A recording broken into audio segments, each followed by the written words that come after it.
सरकार पेडणेकारांची जमिनी कशी तरेन हातासपाक सोदता तेची आनीक एक देख जागृत पेडणेकारांनी नदरेमुखार हाडल्या।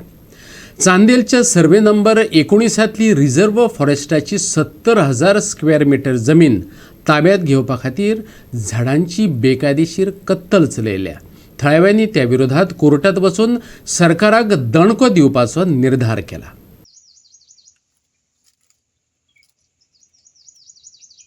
मोपाचो आवाठ वाडोवपाचे यत्न चल्ल्यात। मुळात मोपाचे नियोजन सारखे नासले हेवूय तेतूंतल्यान सिद्ध जाता। थळाव्यांचो कायदो सल्लागार ॲडव्होकेट जितेंद्र गांवकार सांगता, 2016तलो 1000 स्क्वेअर मीटर जमीन संपादीत करपा खातीरचो ना हरकत दाखलो वापरून नागरी उडाण खात्यान चांदेलच्या वन खात्याची 70,000 स्क्वेअर मीटर जमीन ताब्यात घेवन हजारांनी झाडांची कत्तल केल्या। ह्या निर्दयी कर्तुबाचेर थळावे फुर्योज जाल्यात। आयकात तांचो आरोप।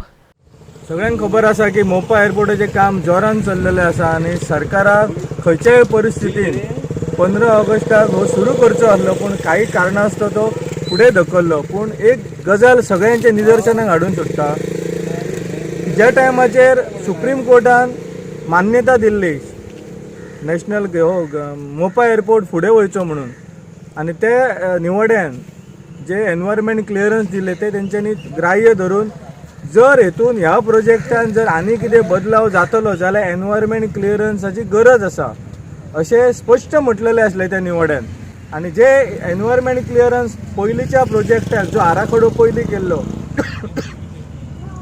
तो मान्य धरून ते सगळे ग्राह्य केल्ले। पूण आतां आमच्या निदर्शनाक अशी गोश्ट येयल्या की रिझर्व फॉरेस्ट चांदेल गांवान सर्वे नंबर 19 हे फॉरेस्टान रिझर्व म्हणून डिक्लेअर केले, तातूंतली आतां 70,000 स्क्वेअर मीटर जमीन ही डायवर्ट करच्या खातीर सिव्हिल एव्हिएशन धडपडीन आसात। आनी हे प्रोसेस चालू आसतना तेंच्यांनी ह्या एरियेंतली कितलीशींच झाडां कातरलेलीं आसात without environment clearance, without any permission.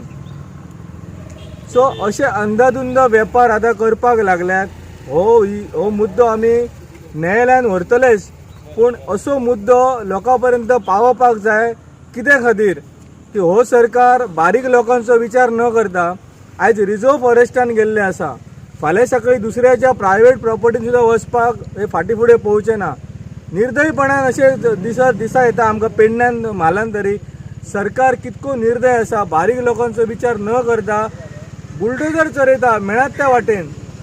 आनी आतां रिझर्व फॉरेस्टाचेर सुद्दां तेंचो दोळो आसा। रिझर्व फॉरेस्टातली जी झाडां आसा ती सुद्दां कातरून उडयतात। हेच्या वयल्यान अशें कळून चुकता की एअरपोर्टाचो आराखडो हांकां खबरूच नासलो आनी आतां एक्सपान्शना खातीर मेळत ती जमीन खंयच्याय परिस्थितीन विदावट एनी परमिशन हो सरकार काबीज करूं सोदता। सो हेजो जाप आमी मान्य न्यायालयान वचून विचारतले सरकाराकूय। ताच्या पयलीं हांव सगळ्या ग्रामस्थांकूय सांगता की हेजेर तुमी आवाज उठोवचो, कारण आयज रिझर्व फॉरेस्टान येयले। हे रिझर्व फॉरेस्ट जंगलाची संरक्षणा खातीर केल्ले आसले। सो आतां कायदो सुद्दां हांकां लागना आसा। सो फाल्यां सकाळी तुमच्या सुद्दां प्रायवेट प्रॉपर्टीन येयले जाल्यार तांकांय कायदो बिदो कांय लागपाचो ना। सो हेच्या खातीर आवाज उठया। आमी ह्या पेडण्याचे नागरीक असल्या कारणान हो विशय आमी सरकार हितून न्यायालयान व्हरतलेच, तातूंत मातूय दिवप ना, पूण तुमी सुद्दां आवाज उठयात हेजेर, इतलेंच हांव सांगूंक सोदता तुमकां सगळ्यांक। गोवा 365 खातीर चांदेल पेडणेच्यान संदीप कामोलकार।